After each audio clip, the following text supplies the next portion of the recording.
சிவபெருமானின் சக்தி வாய்ந்த வடிவத்திற்கு பின்னால் உள்ள ஆழமான அடையாளத்தை பார்க்க தயாராகுங்கள். ஒவ்வொரு வடிவங்களும் படைப்பு, அழிவு மற்றும் தெய்வீக பாதுகாப்பு பற்றிய ஆழமான ரகசியத்தை வெளிப்படுத்துகிறது.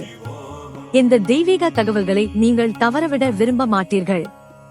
வாருங்கள் பார்க்கலாம். சிவபெருமானின் தெய்வீக அருளை பரப்ப கமெண்டில் ஓம் நம சிவாய என்று டைப் செய்யுங்கள். முக்கண். சிவபெருமானுடைய 3 கண்கள் சந்திரன், சூரியன், அக்னி என்று 3 ஒளிகளையும், இச்சாசக்தி, கிரியாசக்தி, ஞானசக்தி என்ற 3 சக்திகளையும் குறிக்கிறது. முயலகன். தாண்டவ பெருமானுடைய தோன்றிய பாதத்தின் கீழே விகார உருவம் கொண்ட முயலகன் காணப்படுகிறான். இவன் உருவம் ஆன்மாவை பற்றி குறிக்கிறது. திருவடிகள். தாண்டவ பெருமான் தனது திருப்பாதங்களில் சிலம்பையும் வீர கழலையும் அணிந்திருக்கிறார். ஆன்மாவின் பழைய வினைகளையும் பிறவி துன்பத்தையும் அறுத்து வீடு பேரளிப்பவர் தாம் ஒருவரே என்பதை இவை உணர்த்துகின்றன. மணி. ஓசையின் சுரூபமான மணி ஏந்தி இருப்பது இறைவனின் மந்திர ரூபத்தை குறிக்கிறது. நாதத்திற்கு தலைவர் தாம் என்பதை உணர்த்துவதற்கு ஓசையின் உருவாகிய மணியை இறைவன் ஏந்தியுள்ளார்.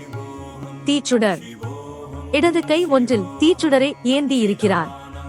இது ஐஞ்செயல்களில் ஒன்றான அழிக்கும் செயலையும் பாசங்களை எரிப்பதையும் குறிக்கிறது.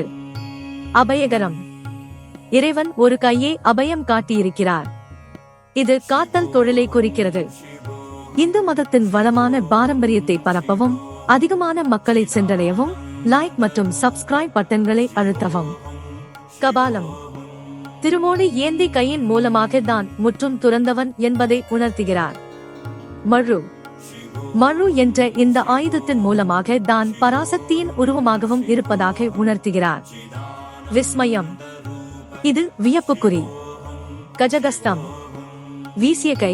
இது எப்போதும் தூக்கி திருவடியை காட்டிக் கொண்டிருக்கிறது. பாம்பு. தாண்டவ பெருமாள் கையிலும் உடம்பிலும் இடுப்பிலும் பாம்பை அணிந்திருக்கிறார். உலகம் தோன்றவும் ஒடுங்கவும் தான் காரணம் என்பதை உணர்த்த குண்டலினி சக்தி உருவமாகிய பாம்பை சிவன் ஏந்தி உள்ளார்.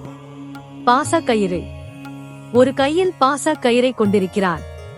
இது ஆணவம், வன்மம், மாயை எனும் 3 பாவங்களை குறிக்கிறது.